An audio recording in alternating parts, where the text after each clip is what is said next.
මෙන්න මේ වීඩියෝ එක අරගෙන ආවේ අධික හිස රදය නිතරම හැදෙන කෙනෙක්ට වැදගත් වෙන්න.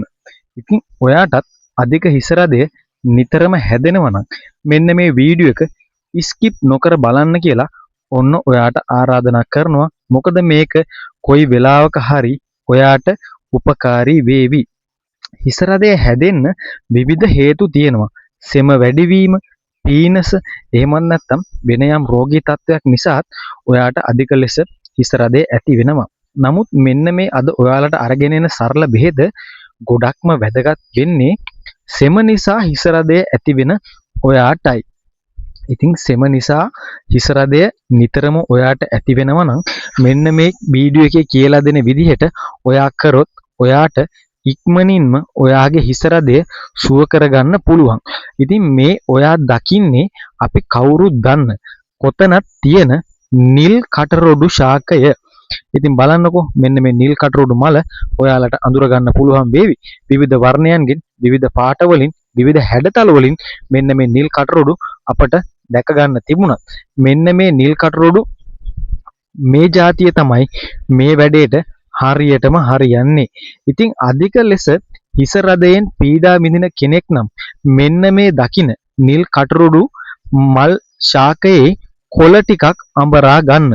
ඇල් වතුරෙන් කොළ ටිකක් අඹරලා ඔයාගේ හිසේ කැක්කුම අධික ලෙස හැදෙන වෙලාවට නළලේ ආලේප කරගන්න.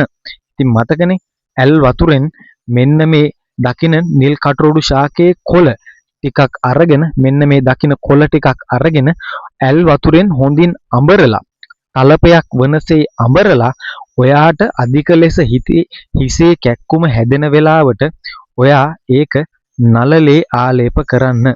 ඔයා දන්නවද? ඔයා හිතනටත් වැඩිය ඉක්මනින් ඔයාටගේ හිසේ කැක්කුම හොඳ වෙනවා කියලා.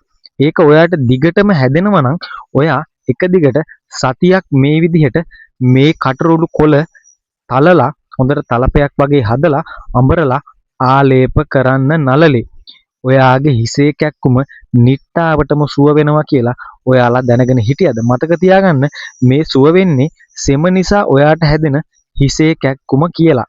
ඉතින් හරිම වටිනා කියන ඔසුවක් තමයි මෙන්න මේ ඔයා දකින නිල් කටරොළු ශාකය.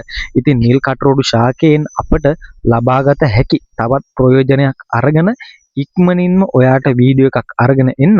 මෙන්න මේ දෙක කරලා බලලා ඔයාගේ ප්‍රතිඵලත් කමෙන්ට් එකක් දාගෙන යන්න.